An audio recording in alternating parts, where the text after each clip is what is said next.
بسم اللہ الرحمن الرحیم۔ حمد و ثنا اللہ رب العالمین کے لیے ہے جو سب کا مالک اور پالنے والا ہے۔ درود و سلام حضرت محمد صلی اللہ علیہ وسلم پر جو رحمت العالمین ہے۔ السلام علیکم رحمت اللہ وبرکاتہ۔ محترم ناظرین، آج ہم ایک ایسے موضوع پر بات کریں گے جو ہر مسلمان کے لیے انتہائی اہمیت کا حامل ہے۔ وہ ہے والدین کی خدمت اور ان کی وفات کے بعد ان کے لیے دعائیں۔ ہمیں سب کو یہ بات سمجھنی چاہیے کہ والدین ہمارے لیے اللہ تعالیٰ کا ایک عظیم نعمت ہے اور ان کی خدمت اور فرما برداری کے ذریعے خوشنودی حاصل کرنا ہمارا اولین فرض ہے۔ لیکن افسوس کہ کچھ لوگوں کو اپنے والدین کی عمر بھر ساتھ نبھانے کی سعادت نصیب نہیں ہوتی اور وہ ان کی کمی محسوس کرتے ہوئے ان کی وفات کے بعد سوچتے ہیں کہ آخر اب کس طرح ان کی خدمت کی جائے، ان کی راضی کیسے حاصل کی جائے۔ محترم ناظرین، والدین کی وفات کے بعد بھی ان کی خدمت کے کئی طریقے ہیں جن کے ذریعے نہ صرف ہمیں ان کی محبت اور رحمت کا صلہ ملے گا بلکہ اللہ تعالیٰ کی خوشنودی بھی حاصل ہوگی۔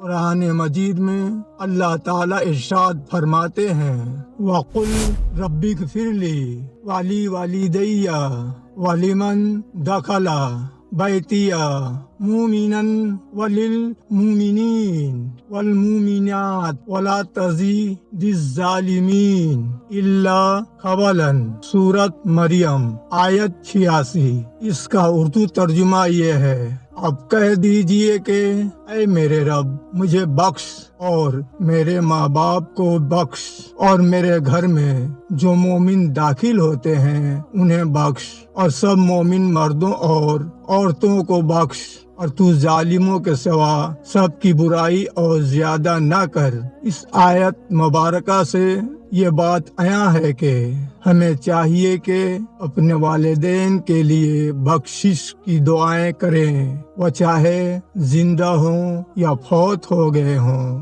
ہمارا فریضہ ہے کہ ان کے لیے دعائیں کرتے رہیں۔ نیز احادیث مبارکہ میں بھی والدین کی وفات کے بعد ان کی خدمت کے مختلف طریقے بیان کیے گئے ہیں۔ ان میں سے کچھ اہم طریقے یہ ہیں۔ نمبر 1، ان کی قبر کی زیارت۔ اگر یہ ممکن ہو تو والدین کی قبر پر جا کر ان کے لیے دعائیں کرنا اور قرآن پڑھ کر ثواب پہنچانے کا ثواب بہت عظیم ہے۔ نمبر 2، صدقہ و خیرات۔ والدین کے نام پر غریبوں کی مدد، مساجد کی تعمیر یا کسی نیک کام میں خرچ کرنا نہ صرف ان کے لیے ثواب کا باعث بنتا ہے بلکہ آپ کے رزق میں بھی برکت ڈالتا ہے۔ نمبر 3، ان کی وصیت پر عمل کرنا۔ اگر والدین نے اپنی وفات سے پہلے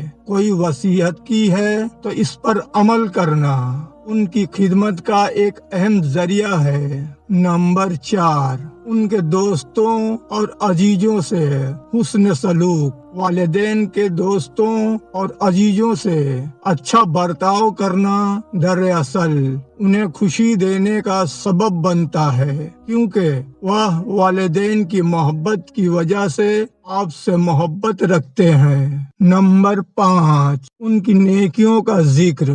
والدین کی نیکیوں کا چرچا کرنا اور ان کی صدقات و خیرات کو یاد کرنا بھی ان کی روح کو سکون پہنچاتا ہے۔ نمبر 6، قرآن کی تلاوت کرنا۔ والدین کے نام پر قرآن کی تلاوت کرنا اور سورۃ فاتحہ، سورہ یاسین، سورہ ملک اور دوسری سورتیں پڑھ کر انہیں ثواب پہنچانے کا عمل انتہائی اجر و ثواب کا باعث ہے۔ محترم ناظرین، مجھے امید ہے کہ یہ ویڈیو آپ کو پسند آیا ہوگا۔ اگر ویڈیو پسند آیا تو لائک اور چینل کو سبسکرائب لازمی کریں۔ السلام علیکم رحمت اللہ وبرکاتہ۔ شکریہ۔